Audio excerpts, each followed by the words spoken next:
I should have had baby with Paris Hilton over Kim Kardashian. You know, Kim was Paris Hilton's assistant. Picture this, the neon glare of early 2000s Miami bouncing off a silver Bugatti as it creeps up Washington Avenue, paparazzi bulbs strobing like a nightclub strobe. Behind the wheel sits producer Scott Storch, still riding the chart-topping high of lean back, checking a rear view to make sure his Maybach, loaded with his private emergency kit, nose candy included, isn't more than 2 cars behind. The passenger seat? That's the kicker. It isn't an A-list singer or label exec. It's a 20-something Kim Kardashian, then known only as Paris Hilton's purse-toting closet whisperer, silent and half-hidden behind oversized Dior shades. The cameras lunge for Scott, never noticing Kim. In the grainy clip that survives online, you can almost hear Hollywood's power dynamics snapping into place. The driver basks, the passenger takes notes. Kim had been crashing in Scott's guest room for weeks. Just another hanger-on in Indian Creek's revolving after-party hostel, until, as Scott hints, weird stuff shuffled sleeping assignments. Guest room downgrades to housekeeping storage. Kim upgrades to the master suite. Nobody says aloud what triggered the promotion. Nobody has to. In the ecosystem of early 2000s celebrity hustle, ambition could be currency, and Kim was quietly staking her first claim. Every night, Scott's mansion funneled straight into Miami's deepest velvet rope underworld, the so-called flavor camp pipeline Diddy had pioneered years earlier. Hit the studio till 2 a.m., then load into SUVs for South Beach yacht decks, where phones were bagged at the door and baby oil shipments seemed to outnumber champagne bottles 3-1. Paris was the key holder, the carved-in platinum name that could glide past any bouncer.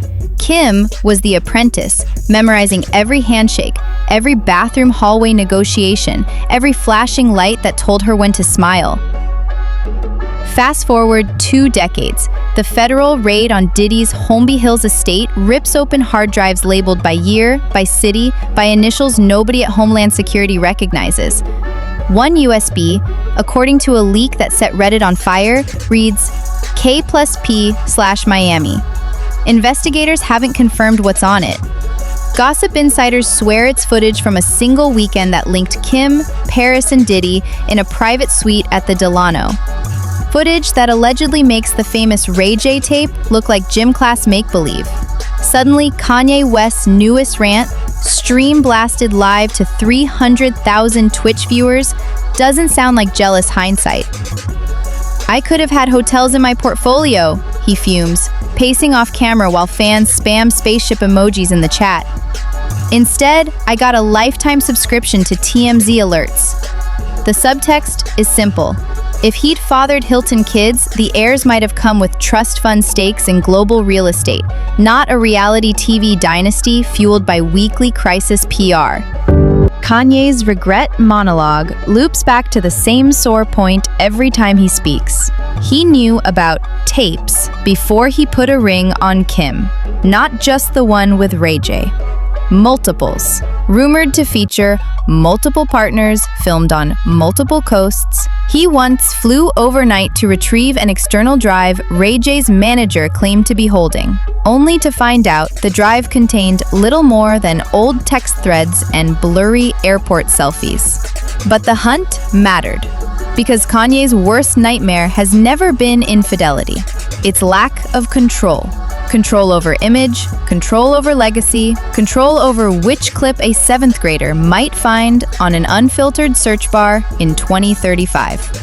Scott Storch sees that nightmare and recognizes the echo. He's been there. Studio god 1 minute, tabloid punchline the next, cocaine-melting 7-figure royalty checks into ash. When he sits down for a recent podcast and lays out the dominoes, Paris hands him paparazzi access. Kim slides from guest room to spotlight. Diddy's mansion becomes the midnight crossroads of every modern scandal. Listeners feel bridges connecting in real time. Scott won't name names. His lawyers made sure of that. But every pause, Every Hollywood douchebag descriptor lands on social media like a breadcrumb shaped exactly like a familiar face. Those breadcrumbs lead right back to Diddy. Since the March raids, whispers have been thickening into full-blown mold. A former bodyguard insists his old boss was battling something bloodborne while chartering flights stocked with male escorts and B-list starlets. Jaguar Wright lines up on a vlog and claims she's holding a list of 20 industry men, all allegedly HIV positive, none willing to pause their party circuits. The algorithm runs with it. TikTok stitches skip from Usher's past legal settlements to Craig Mack's sudden retreat into a South Carolina commune before dying of AIDS-related complications. A Twitter thread collects every unexplained weight drop in Diddy's circle and captions each photo frame "Patient Zero." It's messy, mostly circumstantial, often unfair, yet it's oxygen, and the internet inhales. In that oxygen swirl lives Paris Hilton, original paparazzi puppet master, now a quietly strategic venture capital partner who sells cookware on streaming networks while DJing billboarded Ibiza sets. Paris has reinvented herself half a dozen times, each version pivoting away from the precise brand of vulnerability Kim weaponized to dethrone her. Kim learned, improved, scaled. She took Paris's blueprint, sex tape, reality show, product lines, and wrote new chapters. Shapewear unicorn valuation, primetime prison reform advocacy, annual Met Gala couture reveal synced to Hulu season premieres. Yet the cycle that birthed both reputations hasn't loosened its claws. Kanye senses leverage leaving his orbit. In his Twitch tirade, he compares Kim's legal muscle to a guillotine hovering over weekly visitation schedules. Kim's only power, he insists, is to take my kids. The chat roars heart emojis, haters spam clown icons. Kanye doubles down, calls their marriage a baby with an assistant, and then, almost absent-mindedly, labels Dr. Dre the devil for good measure. For anyone else, it'd be meltdown fodder. For Kanye, it's Wednesday. Meanwhile, Kim posts an Instagram carousel of minimalist office decor at SKKN headquarters, glosses her caption with skincare puns, and accrues 500,000 likes before lunch. Zero reference to Kanye's rant, zero nod to Diddy drama. Silence masquerading as strategy, strategy masquerading as normal life. Yet, beneath that silence ticks the same old clock. How long until the next hard drive leaks? How long until Homeland Security's evidence list becomes discoverable in a civil suit? Kanye's nightmares and Kim's nonchalance hinge on the same unspoken gamble. Nobody presses play on a certain flash drive. Scott Storch would argue, the gamble never favors the talent. He remembers overdrawing ATM cards in Vegas 5 months after being Forbes' highest-paid producer. He remembers calling Porsche to repossess his own fleet just to cover back taxes. Hollywood, he warns, is a hologram. Lean too close and your hand goes through the glitter. Kim leaned. Paris leaned. Kanye leaned so far, he fell. Then built an album trilogy on the fall, then sold merch stitched from the hospital gown. Diddy leaned until federal agents confiscated the scaffolding holding up the hologram. And still, the party invite arrives every night in someone's DMs, promising an after-hours penthouse with no cameras, no judgment, just vibes. The modern equivalent of Flavor Camp. The ecosystem renews itself. New influencers, new private chefs, new bottles of baby oil. Will the rumored tape ever surface? Maybe. Maybe it already sits queued on a gossip blog server, lawyers volleying cease and desist PDFs through the midnight hours. Maybe it's mundane, 3 megabytes of nothing. Or maybe it's the missing puzzle piece that explains why certain sponsorships dried up overnight. Why a particular executive abruptly resigned, why Kanye wakes at 3 a.m. to pay studios he no longer owns. So viewers scroll, thirsty for the next breadcrumb, refreshing court docket trackers, decoding every paparazzi shot for USB-sized bulges in security guards' pockets. They debate timelines. Was Kim already brand planning the moment she moved into Scott's master suite? Did Paris know her +1 would outshine her? Did Diddy's mansion camera system capture the birth of a billion-dollar influencer? Theories stack like Jenga blocks. Strip away the clickbait and you're left with a cautionary loop. Fame demands footage, footage demands handlers, handlers demand silence, silence breeds speculation, speculation births more fame. Around and around, until someone pulls the wrong hard drive and the whole carousel sparks. Maybe that's why Kanye's voice, raw and ragged, still compels an audience even as sponsors flee. He's the only one willing to name the loop as it spins. I should have had babies with Paris Hilton. He sneers, half joking, half desperate, fully aware of the absurdity. But the absurdity is the point.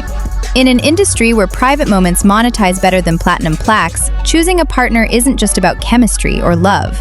It's about downstream brand equity, about which skeletons come pre-packaged with non-disclosure clauses. The raid on Diddy's estate forced that truth into daylight. The luxury closets, the code word guest lists, the 1,000 bottles of baby oil. None of it protected the footage once the feds walked in. And if the vault's contents confirm a Kim Paris Diddy liaison, the Kardashian empire faces its first truly external threat in years. Evidence beyond Kris Jenner's edit button. Until then, Kim continues curating filtered office tours, Paris spins DJ sets under neon angel wings, Diddy fights indictments while rumors of a prison infirmary outbreak trend on Twitter every other Thursday. And Kanye live streams regret, rage, and reluctant acceptance that his past is a mineshaft, rich in story but liable to cave in at the slightest tremor. Will the loop break? History says no. Hollywood's memory is elastic. Scandal fades the instant a newer headline flashes. But digital storage never forgets, and federal archives are stubborn custodians.